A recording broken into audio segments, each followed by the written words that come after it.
Hola profesor y compañeros, espero que se encuentren bien. Mi nombre es Carlos Díaz y yo voy a estar hablándoles sobre la estratificación como herramienta de calidad.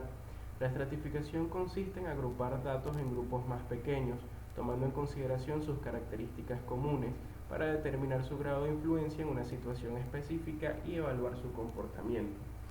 Es decir, podemos tener un compendio grande general de datos y la idea de esto es que lo delimitemos y los agrupemos en secciones más pequeñas para poder tener un mejor manejo de eso y así poder ver cuál es su influencia dentro de la situación que nosotros estamos evaluando. Se enfoca en el proceso de control de calidad. Su función es aislar el efecto de los factores de clasificación sobre los datos para identificar su influencia. Esta herramienta nos brinda ciertas ventajas, entre ellas está la detección de causas. Ya lo veremos más adelante cuando veamos el proceso para hacer lo que es la metodología de estratificación, que el primer paso es identificar un problema. Y a partir de allí vamos a ir desglosando para saber cuáles son las causas que nos están llevando a esto. Entonces esa es una de las grandes ventajas que tiene. La segunda es la profundización. Hablábamos de que podemos tener muchos datos en general, pero una de las ventajas de la estratificación es que al verlos a detalle en grupos menores podemos darnos cuenta de ciertos comportamientos que en un plano mayor no podríamos observar con tanta facilidad. La comparabilidad, porque estaríamos evaluando factores entre sí para poder identificar esas causas y ver realmente cuál es el que reincide o el que está teniendo mayor impacto. Y la compatibilidad, porque también es una herramienta que nos puede servir como primer paso para la aplicación de otras, ya que nos da un manejo más flexible de datos con mayor detalle, nos brinda un panorama general sobre la situación y a partir de allí podríamos implementar otras metodologías para completar.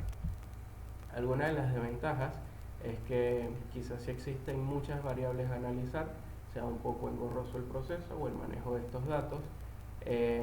Puede ser también que los estratos no estén bien definidos por quien esté haciendo la estratificación, o también en algunas situaciones puede ser que obtener la información sea un poco complicado. A veces si lo hacemos en nuestro trabajo o nuestro negocio es más sencillo porque tenemos la información a la mano, pero por ejemplo en situaciones como estudios de mercado, censos, donde la información quizás sea externa, allí puede ser un poco más complicado. En cuanto al proceso de aplicación, les comentaba que el primero es definir un problema, cuál es esa situación que nos está haciendo daño y a partir de allí pues ver cuáles son las causas para tomar acciones. La segunda es la selección de factores. Por ejemplo, si hablamos de quejas sobre algún producto, podemos determinar pues cuáles son los productos que están teniendo quejas, cuál es el sector de la población que se está quejando, en qué horarios, etcétera. La idea es determinar cuáles son esos factores para poder hacer los análisis. Luego clasificar esos datos y ir llenando nuestra matriz, por decirlo así. Encontrar cuáles son las tendencias y graficarlas para tener una idea más visual de cómo impactan, analizar y realizar las conclusiones y por último establecer un plan de acción que nos lleve a tomar las medidas preventivas para que el problema no se dé, o si ya estamos en el problema, pues cuáles serían las medidas correctivas, ya teniendo identificadas cuáles son las causas y cuál es ese sector poblacional o ese factor que está siendo reincidente. Bueno, esta fue toda mi presentación. Por acá le dejo las referencias, así que nos veremos en el foro. Hasta luego.